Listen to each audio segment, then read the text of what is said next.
गजाननं भूतगणादिसेवितं कपित्थजम्बूफलसारभक्षितम् उमासुतं शोकविनाशकारणं नमामि विघ्नेश्वरपादपङ्कजम्। सदाशिवसमारम्भां शङ्कराचार्यमध्यमाम् अस्मदाचार्यपर्यन्तां वन्दे गुरुपरम्पराम्। अपारकरुणासिन्धुं ज्ञानदं शान्तरूपिणं श्रीचन्द्रशेखरगुरुं प्रणतोऽस्मि मुदान्वहम्। देवे देही च देशे च भक्त्यारोग्यसुखप्रदम् बुधपामरसंसेव्यं तं श्रीजयेन्द्रं नमाम्यहम्। नमामः शङ्करान् वाक्यविजयेन्द्र सरस्वतीं श्रीगुरुं शिष्टमार्गानुनेतारं सन्मतिप्रदं श्रीसत्यचन्द्रशेखरेन्द्र सरस्वती स्वामिने नमः। सर्वमङ्गलमाङ्गल्ये शिवे सर्वार्थसाधिके शरण्ये त्र्यम्बके देवी नारायणि नमोस्तुते। ప్రియమిత్రులారా, ఈ లోకంలో మాతాచ పార్వతీదేవి పితాదేవో మహేశ్వరః బాంధవాః శివభక్తాశ్చ స్వదేశో భువనత్రయం అని కాళిదాస్ మహాకవి తన పరిచయం చేసుకున్నారు. ఆయన లోకంలో ఆది దంపతులను పిలువబడేటువంటి వారు పార్వతీ పరమేశ్వరులు. వారిద్దరి యొక్క గృహస్థ జీవనం మరియు వారి వివాహం యొక్క విధానం చాలా ఆనందదాయకంగా అనేక పరీక్షలకు గురి అయి వారిద్దరు కూడా ఇష్టపడి వివాహం చేసుకున్నారు. పార్వతీదేవి వ్రతములకు తల్లి. ఆమె చేసినన్ని వ్రతములు మరి ఎవరు చేసి ఉండరు. అనగా మహాలక్ష్మి కానివ్వండి, మహాసరస్వతి కానివ్వండి,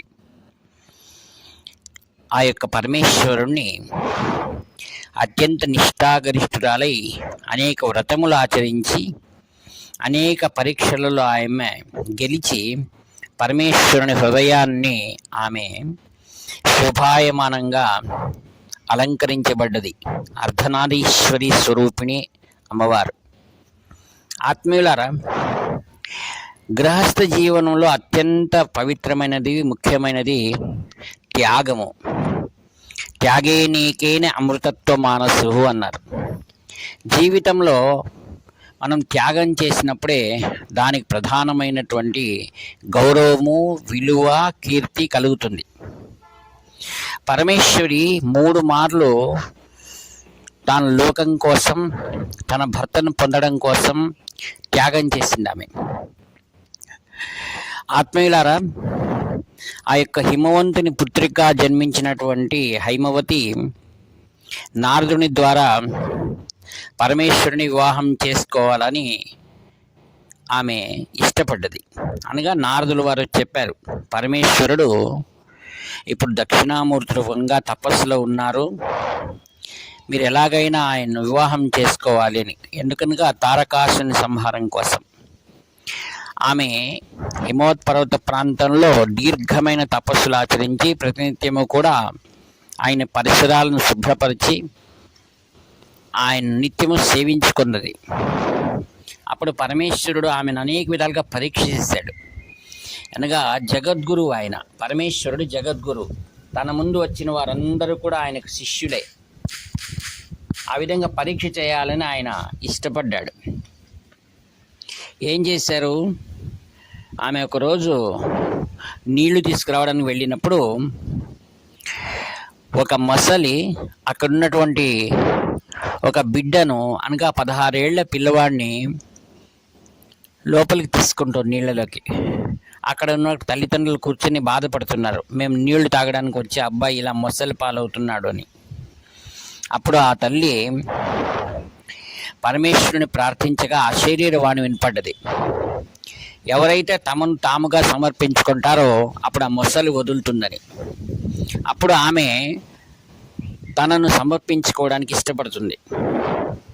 అనగా తన దేహాన్ని సమర్పించైనా ఒక పిల్లవాడిని సమర్పించాలని. అప్పుడు ఆకాశవాణి వినపడుతుంది మాటలు. నీవెంతో దీర్ఘకాలంగా పరమేశ్వరుని కోసం తపస్సు చేశావు, ఆ తపస్సు మరియు నీ యొక్క జీవితం కూడా వ్యర్థమవుతుంది. అనగా నేను ఈ మరొక జన్మ తీసుకోగలను, మరొకసారి తపస్సు చేయగలను. అయితే ఒక జీవుణ్ణి బతికించాలని ఆమె తనను తాను సమర్పించుకోవడానికి ముందుకు రాగా ఆ మొసలి ఒక గంధర్వ రూపంలో ప్రత్యక్షమై ఇది పరమేశ్వరుని యొక్క లీల ద్వారా నేను ఇలా చేయాల్సి వచ్చిందమ్మా అని అమ్మవారిని క్షమాపణ అడిగాడు. మరి ఒక మారు ఆ యొక్క అమృతోత్పాదన సమయంలో హాలాహలము ఉత్పన్నమైంది.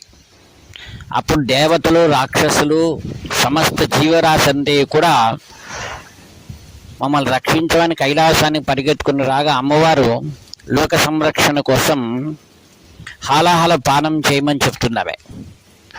అంటే తన యొక్క మాంగళ్యాన్ని నమ్ముకున్నటువంటి ఆ జగజ్జనని పరమేశ్వరుని పురమాయిస్తుగా ఆయన లోక కళ్యాణం కోసం హాలాహలాన్ని స్వీకరించాడు.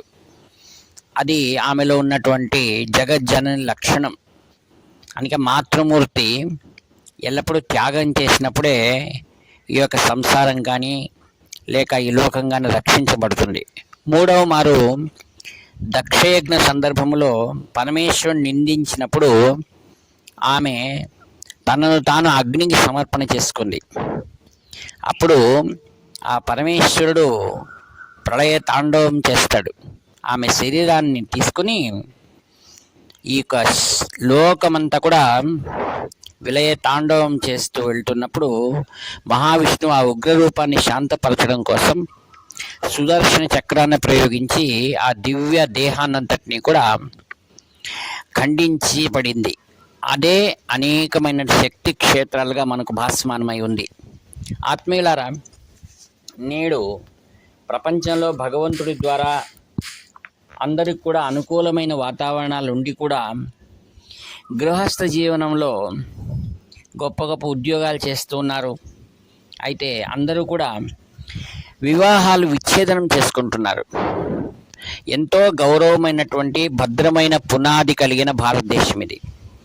ప్రపంచంలో ఏ దేశంలో కూడా కుటుంబ వ్యవస్థ అనేది మనం చూడడానికి సాధ్యం కాదు. మన పురాణ పురుషులు తమ జీవితంలో త్యాగాన్ని మనకు చూపిస్తూ ఆది దంపతులు అనిపించుకున్నారు.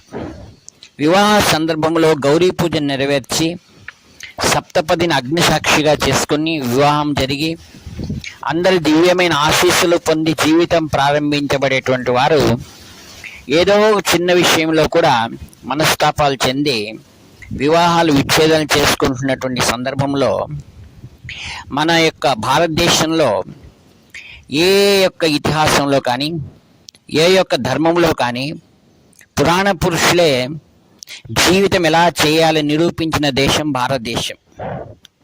అందుకే మనం పురాణాలను కేవలం పుకిటి పురాణాలు కాదు, జీవితంలో ఎలా మార్గదర్శనం ఉండాలి, ఎలా జీవితాన్ని సమయంతో జీవనం చేసి ఈ సమాజాన్ని మనం ఆదర్శప్రాయంగా ఉండాలనేటువంటి చూపించడమే మన పురాణాల ప్రత్యేకత. అలానే ఆదర్శ దంపతులు అనిపించుకున్న వారు సీతారాములు.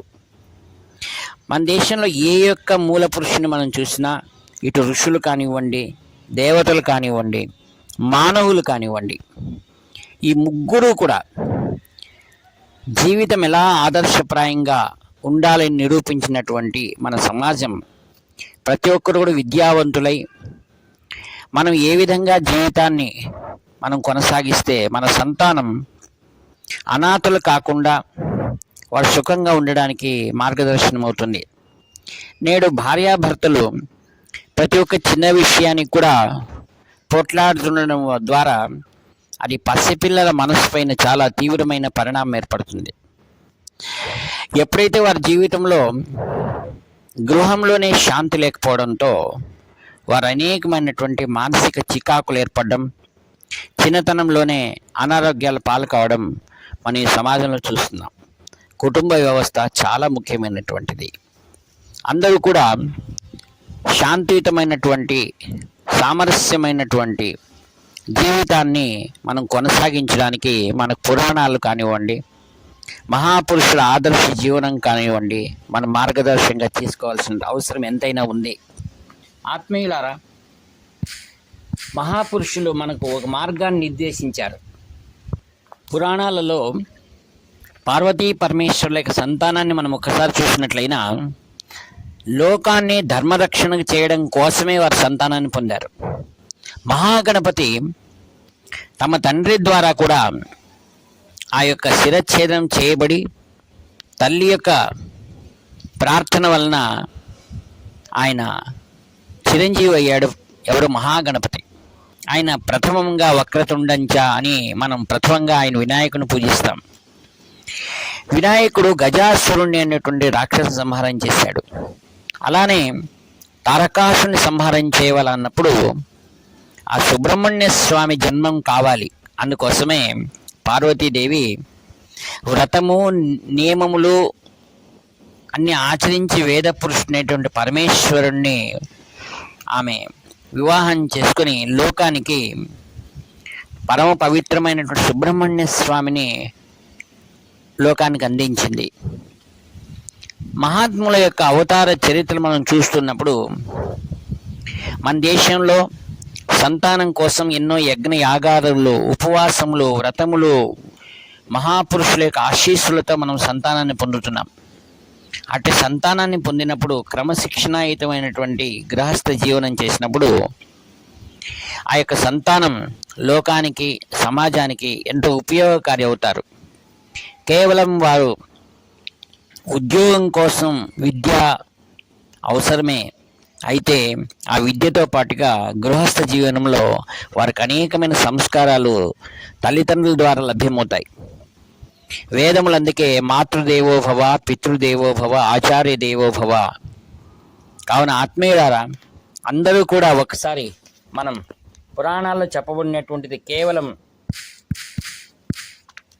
సంస్కారాన్ని గురించి ప్రత్యేకంగా వివరించబడి ఉంది. ఇంట్లో నేటి తరంలో పిల్లలను ఎక్కువ సమయం గడపటం లేదనేటువంటిది మనకు వినిపిస్తున్నటువంటి మాట.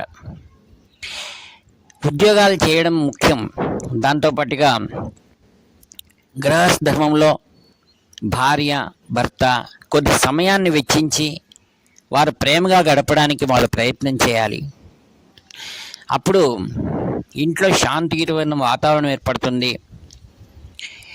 ఇతర దేశాల వాళ్ళు మన దేశ సంస్కృతిని తెలుసుకోవాలని ఇక్కడికి వచ్చి ఈ గృహస్థ జీవనం ఎంతో బాగుంది అని వారు ఇష్టపడుతున్నారు. మన ధర్మములు ప్రధానమైనటువంటిది గృహస్థ జీవనం.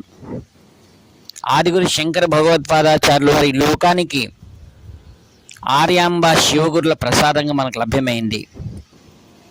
ఆధ్యాత్మికం అంటే సత్యమైన జీవనం, ఆనందదాయకమైన జీవనం, గృహస్థ ధర్మం, సమాజం, ఇవి చాలా ప్రముఖమైనటువంటిది. వీటి కోసమే శ్రీ శంకర విజయేంద్ర సరస్వతి మహాస్వాముల వారు కుటుంబ వ్యవస్థ చాలా ముఖ్యమైన అనేక మార్లు వారు సందేశం ఇచ్చారు.